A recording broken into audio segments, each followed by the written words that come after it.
Ya baik, perkenalkan nama saya Pince Christine Monica Yurhati, NIM 170901061.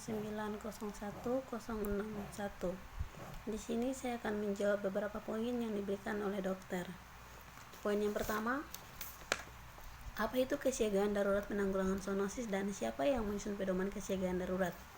Nah, kesiagaan darurat penanggulangan zoonosis merupakan kesiagaan darurat yang meliputi kegiatan penyusunan kebijakan perencanaan, pedoman, dan prosedur, serta identifikasi sumber daya yang diperlukan untuk mengelola respon keadaan darurat penyakit hewan yang efektif dan tepat waktu.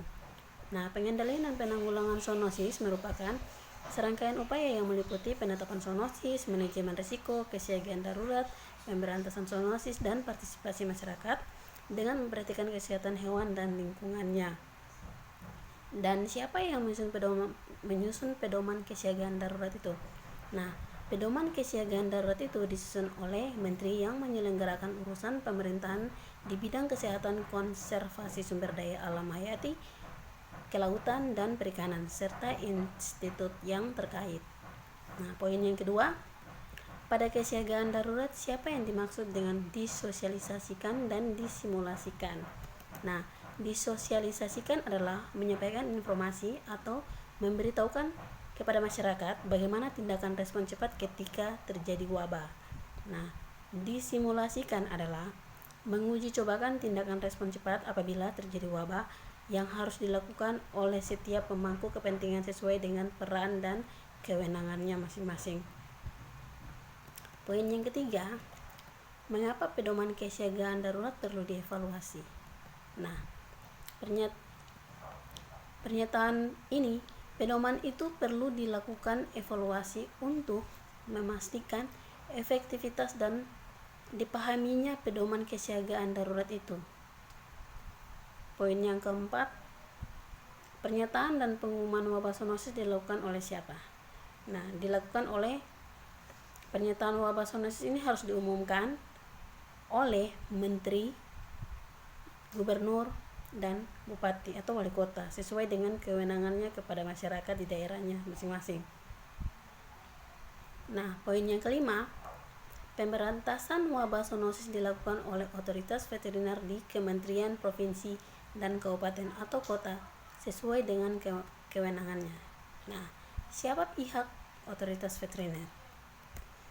Pihak otoritas veteriner merupakan kelembagaan pemerintah atau pemerintah daerah yang bertanggung jawab dan memiliki kompetensi dalam menyelenggarakan kesehatan hewan. Nah, syarat dan wewenang seorang otoritas veteriner merupakan dokter hewan yang berwenang atau ditetapkan oleh menteri untuk otovet nasional dan kementerian oleh gubernur untuk otovet provinsi dan oleh bupati atau wali kota untuk otovet di bagian kabupaten dan kota. Nah, harus menduduki jabatan yang di bidang kesehatan hewan dan masyarakat kesehatan veteriner atau karantina hewan atau khusus bagi otovet nasional dan kementerian. Nah, otoritas veteriner berwenang mengambil keputusan tertinggi yang sifatnya sangat teknis kesehatan hewan. Dalam pengambilan keputusan tertinggi, otovet melibatkan profesional dokter hewan dan mengarahkan lini semua kemampuan profesi. Secara umum, wewenang otovet nasional dan kementerian dalam hal penanggulangan penyakit zoonosis ini adalah memberikan rekomendasi status bebas penyakit, penetapan dan pencabutan penetapan wabah hewan menular untuk seluruh wilayah NKRI, serta menetapkan status darurat veteriner di tingkat nasional kepada menteri. Nah, poin yang kelima, bagaimana penanggulangan zoonosis yang bersumber dari satwa akuatik, satwa liar, dan hewan keperluan khusus. Nah, untuk satwa akuatik, penanggulangannya dilakukan dengan berkoordinasi dengan kementerian yang menyelenggarakan urusan pemerintahan di bidang kelautan dan perikanan. Sedangkan untuk hewan satwa liar, pemberantasannya dilakukan dengan mengkoordinasi atau koordinasi dengan kementerian yang menyelenggarakan urusan pemerintahan di bidang konservasi sumber daya alam hayati.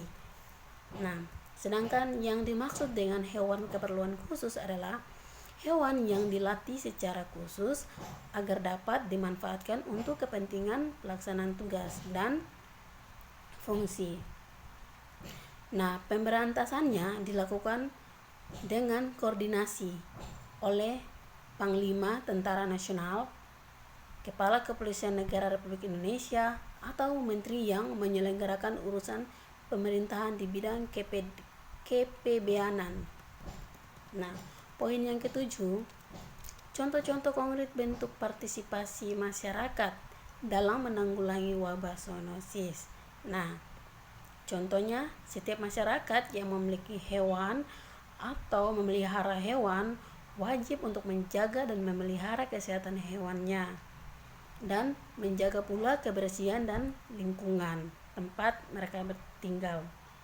Nah, setiap masyarakat yang mengetahui bahwa ada terjadinya kasus zoonosis pada hewan, maka harus melaporkan kepada perangkat kelurahan, desa, atau kecamatan, atau otoritas veteriner, atau melaporkan ke bagian otoritas kesehatan setempat. Nah, untuk poin yang terakhir, poin yang ke-8, bagaimana pemerintah mengikut sertakan masyarakat dalam menanggulangi wabah zoonosis. Nah, di bagian kementerian, pemerintahan provinsi, dan pemerintah kabupaten dan kota harus mengikut sertakan masyarakat dalam pengendalian dan penanggulangan zoonosis. Nah, dengan demikian maka keikut sertakan masyarakat dilakukan dalam bentuk pemantauan dan tindakan cepat untuk mengatasi kejadian zoonosis. Nah, ketentuan lebih lanjut mengenai tata cara partisipasi masyarakat dalam pengendalian dan penanggulangan zoonosis itu semua diatur oleh peraturan menteri. Demikian yang dapat saya sampaikan. Terima kasih.